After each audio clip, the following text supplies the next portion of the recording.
ಇವತ್ತು ಕೂಡ ಇಡೀ ರಾಜ್ಯವೇ ಖುಷಿ ಪಡುವಂತ ಸುದ್ದಿಯೊಂದನ್ನ ತಂದಿದ್ದೀವಿ.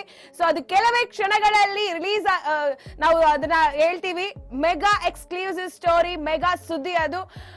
ಇನ್ನು ನಿಮಗೆಲ್ಲ ತಿಳಿದಿರುವ ಹಾಗೆ ಇಡೀ ರಾಜ್ಯವೇ ಖುಷಿ ಪಡುವ ಸುದ್ದಿ ಎಂದು ಹೇಳುವುದರ ಮೂಲಕ ಸಾಕಷ್ಟು ಟ್ರೋಲ್ ಆಗಿದ್ದ ದಿವ್ಯಾ ವಸಂತ ಅವರು ಈಗ ಬಹುದೊಡ್ಡ ಆರೋಪವನ್ನು ಎದುರಿಸುತ್ತಿದ್ದಾರೆ. ಹೌದು, ಇಡೀ ರಾಜ್ಯವೇ ಖುಷಿ ಪಡುವ ಸುದ್ದಿ ಎಂದು ಹೇಳಿ ಬಹಳಷ್ಟು ಟ್ರೋಲ್ ಆಗಿದ್ದ ದಿವ್ಯಾ ವಸಂತ ಅವರು ಬ್ಲಾಕ್ ಮೇಲ್ ಮಾಡಿ ಹಣವನ್ನು ವಸೂಲಿ ಮಾಡುತ್ತಿದ್ದಾರೆ ಅನ್ನುವ ಆರೋಪವನ್ನು ಹೊತ್ತಿದ್ದಾರೆ. ಇನ್ನು ಕೆಲವು ದಿನಗಳ ಹಿಂದೆ ದಿವ್ಯಾ ವಸಂತ ಅವರು ಒಬ್ಬ ಹಿರಿಯ ವ್ಯಕ್ತಿ ಜೊತೆ ಕಾಣಿಸಿಕೊಂಡಿದ್ದರು ಮತ್ತು ಅವರ ಜೊತೆ ಸಂಬಂಧವನ್ನು ಕೂಡ ಸಾಮಾಜಿಕ ಜಾಲತಾಣದಲ್ಲಿ ಕಲ್ಪಿಸಲಾಗಿತ್ತು. ಹೌದು, ದಿವ್ಯಾ ವಸಂತ ಅವರು ಒಬ್ಬ ಹಿರಿಯ ವ್ಯಕ್ತಿ ಜೊತೆ ಇರುವ ವಿಡಿಯೋವೊಂದನ್ನು ಸಾಮಾಜಿಕ ಜಾಲತಾಣದಲ್ಲಿ ಶೇರ್ ಮಾಡಿದ್ದರು. ಇನ್ನು ಈ ವಿಡಿಯೋ ನೋಡಿದ ಸಾಕಷ್ಟು ಟ್ರೋಲಿಗರು ಅದನ್ನ ಟ್ರೋಲ್ ಮಾಡಿದ್ದರು. ಸದ್ಯ ದಿವ್ಯಾ ವಸಂತ ಅವರು ತನ್ನ ಜೊತೆ ಕಾಣಿಸಿಕೊಂಡಿದ್ದ ಆ ಹಿರಿಯ ವ್ಯಕ್ತಿ ಯಾರು ಮತ್ತು ಅವರಿಗೂ ನನಗೂ ಇರುವ ಸಂಬಂಧ ಏನು ಅನ್ನೋದರ ಬಗ್ಗೆ ಸಂಪೂರ್ಣ ಮಾಹಿತಿಯನ್ನ ಈಗ ವಿಡಿಯೋ ಮೂಲಕವೇ ಬಿಚ್ಚಿಟ್ಟಿದ್ದಾರೆ.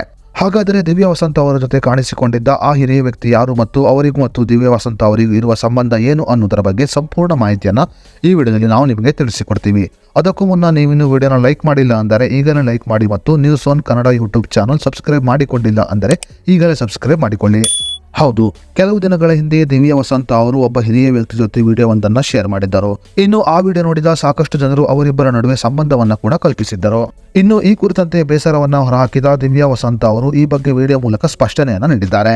ಹೌದು, ಹಳೆಯ ವಿಡಿಯೋಗೆ ಸ್ಪಷ್ಟನೆಯನ್ನು ನೀಡಲು ಈಗ ಇನ್ನೊಂದು ವಿಡಿಯೋವನ್ನ ದಿವ್ಯಾ ವಸಂತ ಅವರು ಸಾಮಾಜಿಕ ಜಾಲತಾಣದಲ್ಲಿ ಶೇರ್ ಮಾಡಿದ್ದಾರೆ. ಇನ್ನು ಈ ಕುರಿತಂತೆ ವಿಡಿಯೋವೊಂದನ್ನು ಶೇರ್ ಮಾಡಿರುವ ದಿವ್ಯಾ ವಸಂತ ಅವರು ನನ್ನನ್ನು ದತ್ತು ತೆಗೆದುಕೊಂಡ ವೆಂಕಟೇಶ್ ಅಪ್ಪ ಎಂದು ಹೇಳಿದ್ದಾರೆ. ಹೌದು, ಈ ಕುರಿತಂತೆ ವಿಡಿಯೋವೊಂದನ್ನು ಸಾಮಾಜಿಕ ಜಾಲತಾಣದಲ್ಲಿ ಪೋಸ್ಟ್ ಮಾಡಿರುವ ದಿವ್ಯಾ ವಸಂತ ಅವರು ನಾನೊಬ್ಬ ಪ್ರಮುಖವಾದ ವ್ಯಕ್ತಿಯನ್ನು ನಿಮಗೆ ಪರಿಚಯ ಮಾಡಿಕೊಡುತ್ತೇನೆ, ಅದು ಒನ್ ಅಂಡ್ ಓನ್ಲಿ ವೆಂಕಟೇಶ್ ಅಪ್ಪ ಎಂದು ಹೇಳಿದ್ದಾರೆ.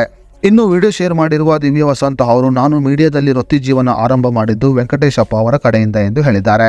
ಇನ್ನು ವೆಂಕಟೇಶ್ ಅಪ್ಪ ಅವರು ಚಾನಲ್ ಒಂದರಲ್ಲಿ ಮೆಟ್ರೋ ಚೀಫ್ ಆಗಿ ಕೆಲಸವನ್ನ ಮಾಡುತ್ತಿದ್ದರು.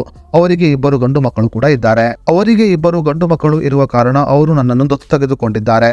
ನಾನು ವೆಂಕಟೇಶ್ ಅಪ್ಪ ಅವರ ದತ್ತುಪುತ್ರಿ ಎಂದು ವಿಡಿಯೋ ಮೂಲಕ ಹೇಳಿಕೊಂಡಿದ್ದಾರೆ ದಿವ್ಯಾ ವಸಂತ ಅವರು. ಅದೇ ರೀತಿಯಲ್ಲಿ ದಿವ್ಯಾ ವಸಂತ ಅವರು ಶೇರ್ ಮಾಡಿರುವ ವಿಡಿಯೋದಲ್ಲಿ ವೆಂಕಟೇಶ್ ಅಪ್ಪ ಅವರು ಕೂಡ ಮಾತನಾಡಿದ್ದಾರೆ. ಇನ್ನು ದಿವ್ಯಾ ವಸಂತ ಅವರು ಶೇರ್ ಮಾಡಿರುವ ವಿಡಿಯೋದಲ್ಲಿ ಮಾತನಾಡಿದ ವೆಂಕಟೇಶ್ ಅಪ್ಪ ಅವರು ನನಗೆ ದಿವ್ಯಾ ವಸಂತ ಅವರು ಪರಿಚಯವಾಗಿದ್ದು TV1 ಚಾನೆಲ್ನಲ್ಲಿ ಮೆಟ್ರೋ ಚೀಫ್ ಆಗಿ ಕೆಲಸ ಮಾಡುತ್ತಿದ್ದಾಗ ಎಂದು ಹೇಳಿದ್ದಾರೆ. ಇನ್ನು TV1 ಚಾನೆಲ್ನಲ್ಲಿ ರಿಪೋರ್ಟರ್ ಆಗಿ ಬಂದ ದಿವ್ಯಾ ವಸಂತ ಅವರು ಆ ಸಮಯದಲ್ಲಿ ಬಹಳ ಒಳ್ಳೆಯ ಕೆಲಸವನ್ನ ಮಾಡುತ್ತಿದ್ದರು. ನನಗೆ ಹೆಣ್ಣು ಮಕ್ಕಳಿಲ್ಲ, ನಾನು ಇವಳನ್ನು ಹೆಣ್ಣು ಮಗಳೆಂದು ಭಾವಿಸಿದ್ದೇನೆ ಮತ್ತು ದಿವ್ಯಾ ವಸಂತ ಅವರಿಗೆ ನಾನು ಎಂದಿಗೂ ಸಪೋರ್ಟಿವ್ ಆಗಿ ನಿಲ್ಲುತ್ತೇನೆ ಎಂದು ಹೇಳಿದ್ದಾರೆ ವೆಂಕಟೇಶ್ ಅಪ್ಪ ಅವರು. ಇನ್ನು ಈ ಮೂಲಕ ಮಾತನಾಡಿದ ದಿವ್ಯಾ ವಸಂತ ಅವರು ತಂದೆ ಮಕ್ಕಳ ಸಂಬಂಧಕ್ಕೆ ಅಪಾರ್ಥವನ್ನ ಕಲ್ಪಿಸಬೇಡಿ ಎಂದು ಮನವಿಯನ್ನ ಕೂಡ ಮಾಡಿಕೊಂಡಿದ್ದಾರೆ. ಒಬ್ರು ಇಂಪಾರ್ಟೆಂಟ್ ಪರ್ಸನ್ ನಿಮಗೆ ಇಂಟ್ರೊಡ್ಯೂಸ್ ಮಾಡಿಸ್ತೀನಿ. ಅಂಡ್ ಒನ್ ಅಂಡ್ ಓನ್ಲಿ ನಮ್ಮ ವೆಂಕಟೇಶಪ್ಪ. ವೆಂಕಟೇಶಪ್ಪ, ನಾನು ಮೀಡಿಯಾ ಫಸ್ಟ್ ಸ್ಟಾರ್ಟ್ ಮಾಡಿದ್ದು ವೆಂಕಟೇಶಪ್ಪನ ಕಡೆಯಿಂದಾನೆ. ನಮ್ಗೆ ಮೆಟ್ರೋ ಚೀಫ್ ಆಗಿದ್ರು. ಅವ್ರಿಗಿಬ್ರು ಗಂಡು ಮಕ್ಳಿರೋದು, ಆದ್ರೆ ನನ್ನ ದತ್ತು ತಗೊಂಡಿದ್ದಾರೆ, ದತ್ತು ಪುತ್ರಿ. ಹೇಳಪ್ಪ. ನಮಸ್ಕಾರ ಎಲ್ಲರಿಗೂ. ಇವರು ಫಸ್ಟ್ ನನಗೆ ಪರಿಚಯ ಆಗಿದ್ದು TV1 ಅಲ್ಲಿ ಮೆಟ್ರೋ ಚೀಫ್ ಆಗಿದ್ದೆ. ನಾನು ಅವ್ರು ರಿಪೋರ್ಟರ್ ಆಗಿ ಫಸ್ಟ್ ಬಂದಿದ್ದು. ಕೆಲಸ ಇನ್ನು ಕಲಿಯೋದು, ಅವಾಗ ಕಲಿಕೆ ಅವ್ರಿಗೆ ತುಂಬ ಎಫರ್ಟ್ ಆಗ್ತಿದ್ಲು. Day and night work ಮಾಡ್ತಿದ್ಲು.